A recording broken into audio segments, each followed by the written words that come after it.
एक झोपड़े के द्वार पर बाप और बेटा दोनों एक बुझे हुए अलाव के सामने चुपचाप बैठे हुए थे और अंदर बेटे की जवान बीवी बुधिया प्रसव वेदना में पछाड़ खा रही थी।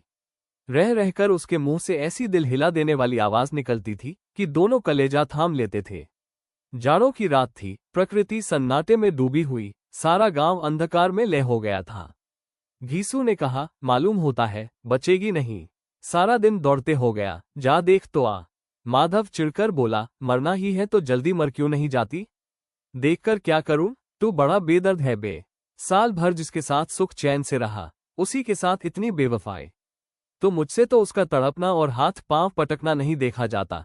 चमारों का कुनबा था और सारे गांव में बदनाम।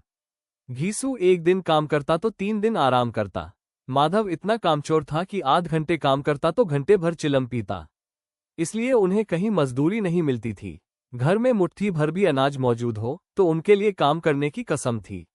जब 2-4 फाके हो जाते तो घीसू पेड़ पर चढ़कर लकड़ियां तोड़ लाता और माधव बाजार से बेच लाता, और जब तक वह पैसे रहते दोनों इधर उधर मारे मारे फिरते। गांव में काम की कमी न थी। किसानों का गांव था, मेहनती आदमी के लिए 50 काम थे। मगर इन दोनों को उसी वक्त बुलाते जब 2 आदमियों से एक का काम पाकर भी संतोष कर लेने के सिवा और कोई चारा न होता। अगर दोनों साधु होते तो उन्हें संतोष और धैर्य के लिए संयम और नियम की बिल्कुल जरूरत न होती। ये तो इनकी प्रकृति थी। विचित्र जीवन था इनका। घर में मिट्टी के 2-4 बर्तन के सिवा कोई संपत्ति नहीं। फटे चीथड़ों से अपनी नग्नता को ढांके हुए जिए जाते थे। संसार की चिंताओं से मुक्त, कर्ज से लदे हुए, गालियां भी खाते, मार भी खाते, मगर कोई गम नहीं। दिन इतने की वसूली की बिल्कुल आशा न रहने पर भी लोग इन्हें कुछ न कुछ कर्ज दे देते थे। मटर, आलू की फसल में दूसरों के खेतों से मटर या आलू उखाड़ लाते और भून भान कर खा लेते, या 10-5 ऊख उखाड़ लाते और रात को चूसते। घीसू ने इसी आकाश वृत्ति से 60 साल की उम्र काट दी और माधव भी सपूत बेटे की तरह बाप ही के पद चिन्हों पर चल रहा था, बल्कि उसका नाम और भी उजागर कर रहा था। इस वक्त भी दोनों अलाव के सामने बैठकर आलू भून रहे थे, जो कि किसी खेत से खोद लाए थे। घीसू की स्त्री का तो बहुत दिन हुए देहांत हो गया था। माधव का ब्याह पिछले साल हुआ था। जब से यह औरत आई थी उसने इस खानदान में व्यवस्था की नींव डाली थी और इन दोनों बेगैरतों का दोजख भरती रहती थी। जब से वह आए ये दोनों और भी आलसी और आरामतलब हो गए थे, बल्कि कुछ अकड़ने भी लगे थे। कोई कार्य करने को बुलाता तो निर्ब्यास भाव से दुगुनी मजदूरी मांगते। वही औरत आज प्रसव वेदना से मर रही थी और ये दोनों इसी इंतजार में थे कि वह मर जाए तो आराम से सोएं। घीसू ने आलू निकालकर छीलते हुए कहा, जाकर देख तो क्या दशा है उसकी। चुड़ैल का फिसाद होगा और क्या। यहां तो ओझा भी 1 रुपया मांगता है। माधव को भय था कि वो कोठरी में गया तो घीसू आलूओं का बड़ा भाग साफ कर देगा। बोला, मुझे वहां जाते डर लगता है। डर किस बात का है, मैं तो यहां हूं ही, तो तुम ही जाकर देखो ना। मेरी औरत जब मरी थी तो मैं 3 दिन तक उसके पास से हिला तक नहीं था, और फिर मुझसे लजाएगी कि नहीं। जिसका कभी मुंह नहीं देखा, आज उसका उघड़ा हुआ बदन देखूं। उसे तन की सुध भी तो न होगी। मुझे देख लेगी तो खुलकर हाथ पांव भी न पटक सकेगी। मैं सोचता हूं कोई बाल बच्चा हो गया तो क्या होगा। सौंठ, गुड़, तेल कुछ भी तो नहीं है घर में। सब कुछ आ जाएगा, भगवान दे तो। जो लोग अभी 1 पैसा नहीं दे रहे हैं वे ही कल बुलाकर रुपए देंगे। मेरे 9 लड़के हुए, घर में कभी कुछ न था, मगर भगवान ने किसी न किसी तरह बेड़ा पार ही लगाया। जिस समाज में रात दिन मेहनत करने वालों की हालत उनकी हालत से कुछ बहुत अच्छी न थी, और किसानों के मुकाबले में वे लोग जो किसानों की दुर्बलताओं से लाभ उठाना जानते थे कहीं ज्यादा संपन्न थे, वहां इस तरह की मनोवृत्ति का पैदा हो जाना कोई अचरज की बात न थी।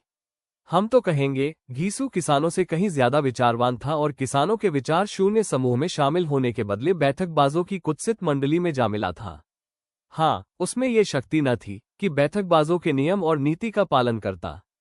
इसलिए जहां उसकी मंडली के और लोग गांव के सरगना और मुखिया बने हुए थे, उस पर सारा गांव उंगली उठाता था। फिर भी उसे ये तस्कीन तो थी ही कि अगर वह फटेहाल है तो कम से कम उसे किसानों की सीजी तोड़ मेहनत तो नहीं करनी पड़ती, और उसकी सरलता और निरीहता से दूसरे लोग बेजा फायदा तो नहीं उठाते। दोनों आलू निकाल कर जलते जलते खाने लगे। कल से कुछ नहीं खाया था। इतना सब्र न था कि ठंडा हो जाने दें। कई बार दोनों की जबानें जल गईं। छिल जाने पर आलू का बाहरी हिस्सा जबान, हलक और तालू को जला देता था, और उस अंगारे को मुंह में रखने से ज्यादा खैरियत इसी में थी कि वो अंदर पहुंच जाए। वहां उसे ठंडा करने के लिए काफी सामान थे। इसलिए दोनों जल्द जल्द निगल जाते। हालांकि इस कोशिश में उनकी आंखों से आंसू निकल आते। घीसू को उस वक्त ठाकुर की बारात याद आई जिसमें 20 साल पहले वह गया था। उस दावत में उसे जो तृप्ति मिली थी वो उसके जीवन में एक याद रखने लायक बात थी, और आज भी उसकी याद ताज़ा थी। बोला, वो भोज नहीं भूलता। तब से फिर उस तरह का खाना और भरपेट नहीं मिला। लड़की वालों ने सबको भरपेट पूरियां खिलाई थी, सबको, छोटे बड़े सबने पूरियां खाई और असली घी की चटनी, रायता, 3 तरह के सूखे साग, एक रसेदार तरकारी, दही, चटनी, मिठाई। अब क्या बताऊं कि उस भोज में क्या स्वाद मिला। कोई रोक टोक नहीं थी, जो चीज चाहो मांगो, जितना चाहो खाओ। लोगों ने ऐसा खाया कि किसी से पानी न पिया गया। मगर परोसने वाले हैं कि पत्तल में गर्म गर्म गोल गोल सुवासित कचौरियां डाल देते हैं। मना करते हैं कि नहीं चाहिए, पत्तल पर हाथ रोके हुए हैं, मगर वह है कि दिए जाते हैं। और जब सबने मुंह धो लिया तो पान इलायची भी मिली। मगर मुझे पान लेने की कहाँ सुध थी। खड़ा हुआ न जाता था। चटपट जाकर अपने कंबल पर लेट गया। ऐसा दिल दरियाव था वो ठाकुर। माधव ने इन पदार्थों का मन ही मन मजा लेते हुए कहा, अब हमें कोई ऐसा भोज नहीं खिलाता। अब कोई क्या खिलाएगा। वो जमाना दूसरा था। अब तो सबको किफायत सूझती है। शादी ब्याह में मत खर्च करो, क्रियाकर्म में मत खर्च करो। पूछो, गरीबों का माल बटोर बटोर कर कहाँ रखोगे। बटोरने में तो कमी नहीं है। हाँ, खर्च में किफायत सूझती है। तुमने एक 20 पूरियां खाई होंगी। 20 से ज्यादा खाए थी। मैं 50 खा जाता। 50 से कम मैंने न खाई होंगी। अच्छा पका था। तू तो मेरा आधा भी नहीं है। आलू खाकर दोनों ने पानी पिया और वहीं अलाव के सामने अपनी धोतियां ओढ़कर पांव पेट में डाले सो रहे, जैसे 2 बड़े बड़े अजगर गेंडुलियां मारे पड़े हों। और बुधिया अभी तक कराह रही थी। 2 सवेरे माधव ने कोठरी में जाकर देखा तो उसकी स्त्री ठंडी हो गई थी। उसके मुंह पर मक्खियां भिनक रही थीं। पथराई हुई आंखें ऊपर टंगी हुई थीं। सारी देह धूल से लथपथ हो रही थी। उसके पेट में बच्चा मर गया था। माधव भागा हुआ घीसू के पास आया। फिर दोनों जोर जोर से हाय हाय करने और छाती पीटने लगे। पड़ोस वालों ने ये रोना धोना सुना तो दौड़े हुए आए और पुरानी मर्यादा के अनुसार इन अभागों को समझाने लगे। मगर ज्यादा रोने पीटने का अवसर न था। कफन की और लकड़ी की फिक्र करनी थी। घर में तो पैसा इस तरह गायब था जैसे चील के घोंसले में मांस। बाप बेटे रोते हुए गांव के जमींदार के पास गए। वो इन दोनों की सूरत से नफरत करते थे। कई बार इन्हें अपने हाथों से पीट चुके थे। चोरी करने के लिए, वादे पर काम पर न आने के लिए। पूछा, क्या है बेघिसुआ, रोता क्यों है। अब तो तू कहीं दिखलाई भी नहीं देता। मालूम होता है इस गांव में रहना नहीं चाहता। घीसू ने जमीन पर सिर रखकर आंखों में आंसू भरे हुए कहा, सरकार, बड़ी विपत्ति में हूं। माधव की घरवाली रात को गुजर गई। रात भर तड़पती रही सरकार। हम दोनों उसके सिरहाने बैठे रहे। दवा दारू जो कुछ हो सका सब कुछ किया, मुदा वो हमें दगा दे गई। अब कोई एक रोटी देने वाला भी न रहा मालिक। तबाह हो गए, घर उजड़ गया। आपका गुलाम हूं। अब आपके सिवा कौन उसकी मिट्टी पार लगाएगा। हमारे हाथ में तो जो कुछ था वो सब तो दवा दारू में उठ गया। सरकार ही की दया होगी तो उसकी मिट्टी उठेगी। आपके सिवा किसके द्वार पर जाऊं। जमींदार साहब दयालु थे, मगर घीसू पर दया करना काले कंबल पर रंग चढ़ाना था। जी में तो आया, कह दें, चल दूर हो यहां से। यूं तो बुलाने से भी नहीं आता। आज जब गर्ज पड़ी तो आकर खुशामद कर रहा है। हरामखो कहीं का, बदमाश। लेकिन ये क्रोध या दंड देने का अवसर न था। जी में कुड़ते हुए 2 रुपए निकालकर फेंक दिए, मगर सांत्वना का एक शब्द भी मुंह से न निकला। उसकी तरफ ताका तक नहीं, जैसे सिर का बोझ उतारा हो। जब जमींदार साहब ने 2 रुपए दिए तो गांव के बनिए महाजनों को इनकार का साहस कैसे होता। घीसू जमींदार के नाम का धिंधोरा भी पीटना खूब जानता था। किसी ने 2 आने दिए, किसी ने 4 आने। 1 घंटे में घीसू के पास 5 रुपए की अच्छी रकम जमा हो गई। कहीं से अनाज मिल गया, कहीं से लकड़ी। और दोपहर को घीसू और माधव बाजार से कफन लाने चले। इधर लोग बांस वांस काटने लगे। गांव की नर्म दिल स्त्रियां आकर लाश देखती थी और उसकी बेकसी पर 2 बूंद आंसू गिराकर चली जाती थीं। 3 बाजार में पहुंचकर घीसू बोला, लकड़ी तो उसे जलाने भर को मिल गई है, क्यों माधव। माधव बोला, हाँ, लकड़ी तो बहुत है, अब कफन चाहिए। तो चलो कोई हल्का सा कफन ले ले। हाँ, और क्या। लाश उठते उठते रात हो जाएगी। रात को कफन कौन देखता है। कैसा बुरा रिवाज है कि जिसे जीते जी तन ढांकने को चीथड़ा भी न मिले, उसे मरने पर नया कफन चाहिए। कफन लाश के साथ जल ही तो जाता है, और क्या रखा रहता है। यही 5 रुपए पहले मिलते तो कुछ दवा दारू कर लेते। दोनों एक दूसरे के मन की बात ताड़ रहे थे।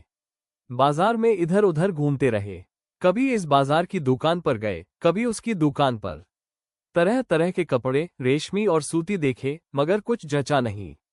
यहां तक कि शाम हो गई। तब दोनों न जाने किस दैवी प्रेरणा से एक मधुशाला के सामने जा पहुंचे और जैसे किसी पूर्व निश्चित व्यवस्था से अंदर चले गए। वहां जरा देर तक दोनों असमंजस में खड़े रहे। फिर घीसू ने गद्दी के सामने जाकर कहा, साहू जी, एक बोतल हमें भी देना। इसके बाद कुछ चिखौना आया, तली हुई मछली आई और दोनों बरामदे में बैठकर शांतिपूर्वक पीने लगे। कई कुजिया ताबड़तोड़ पीने के बाद दोनों सरूर में आ गए। घीसू बोला, कफन लगाने से क्या मिलता? आखिर जल ही तो जाता, कुछ बहू के साथ तो न जाता।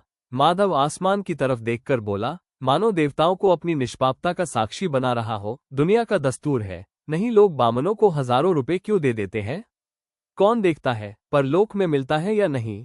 बड़े आदमियों के पास धन है, फूंके। हमारे पास फूंकने को क्या है? लेकिन लोगों को जवाब क्या दोगे? लोग पूछेंगे नहीं, कफन कहाँ है? घीसू हंसा, अबे, कह देंगे कि रुपए कमर से खिसक गए। बहुत ढूंढा, मिले नहीं। लोगों को विश्वास न आएगा, लेकिन फिर वही रुपए देंगे। माधव भी हंसा, इस अनपेक्षित सौभाग्य पर बोला, बड़ी अच्छी थी बेचारी। मरी तो खूब खिला पिलाकर, आधी बोतल से ज्यादा उड़ गई। घीसू ने 2 सेर पूरियां मिंगाए, चटनी, अचार, कलेजियां। शराब खाने के सामने ही दुकान थी। माधव लपक कर 2 पत्तलों में सारे सामान ले आया। पूरा 1.5 रुपया खर्च हो गया। सिर्फ थोड़े से पैसे बच रहे।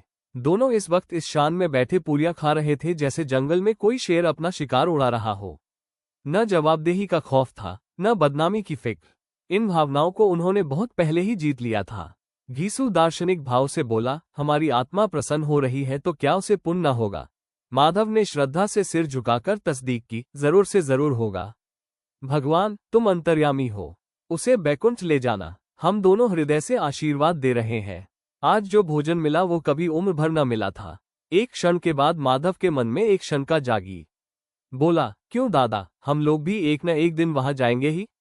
घीसू ने इस भोले भाले सवाल का कुछ उत्तर न दिया। वो परलोक की बातें सोचकर इस आनंद में बाधा न डालना चाहता था। जो वहां वो हम लोगों से पूछे कि तुमने हमें कफन क्यों नहीं दिया तो क्या कहोगे? कहेंगे तुम्हारा सिर। पूछेगी तो जरूर, तू कैसे जानता है कि उसे कफन न मिलेगा? तू मुझे ऐसा गधा समझता है? 60 साल क्या दुनिया में घास खोदता रहा हूं? उसको कफन मिलेगा और बहुत अच्छा मिलेगा। माधव को विश्वास न आया। बोला, कौन देगा? रुपए तो तुमने चट कर दिए। वो तो मुझसे पूछेगी। उसकी मांग में तो सिंदूर मैंने डाला था। कौन देगा, बताते क्यों नहीं? वही लोग देंगे जिन्होंने अब की दिया। हाँ, अब की रुपए हमारे हाथ न आएंगे। ज्यों ज्यों अंधेरा बढ़ता था और सितारों की चमक तेज होती थी, मधुशाला की रौनक भी बढ़ती जाती थी।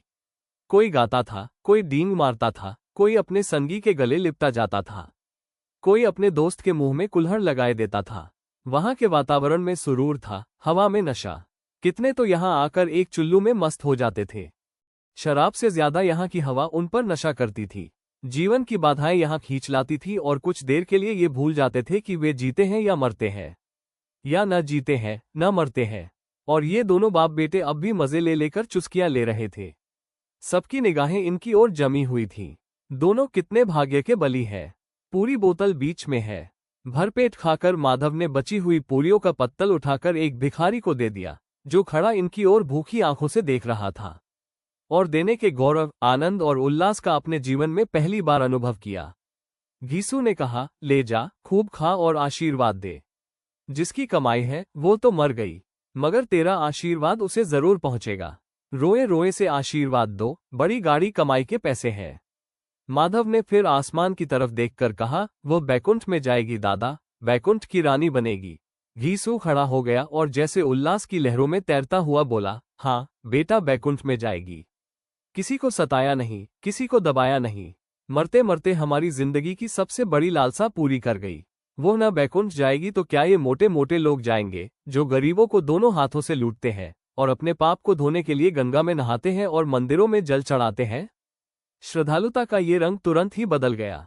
अस्थिरता नशे की खासियत है। दुख और निराशा का दौरा हुआ। माधव बोला, मगर दादा, बेचारी ने जिंदगी में बड़ा दुख भोगा। कितना दुख झेलकर मरी। वो आंखों पर हाथ रखकर रोने लगा। चीखे मार मार कर। घीसू ने समझाया, क्यों रोता है बेटा, खुश हो कि वह माया जाल से मुक्त हो गई, जंजाल से छूट गई। बड़ी भाग्यवान थी जो इतनी जल्द माया मोह के बंधन तोड़ दिए। और दोनों खड़े होकर गाने लगे, ठगिनी क्यों नैना झमकावे, ठगिनी। पियक्कड़ों की आंखें इनकी ओर लगी हुई थी और ये दोनों अपने दिल में मस्त गाए जाते थे। फिर दोनों नाचने लगे, उछले भी, कूदे भी, गिरे भी, मटके भी, भाव भी बनाए, अभिनय भी किए और आखिर नशे में मदमस्त होकर वहीं गिर पड़े।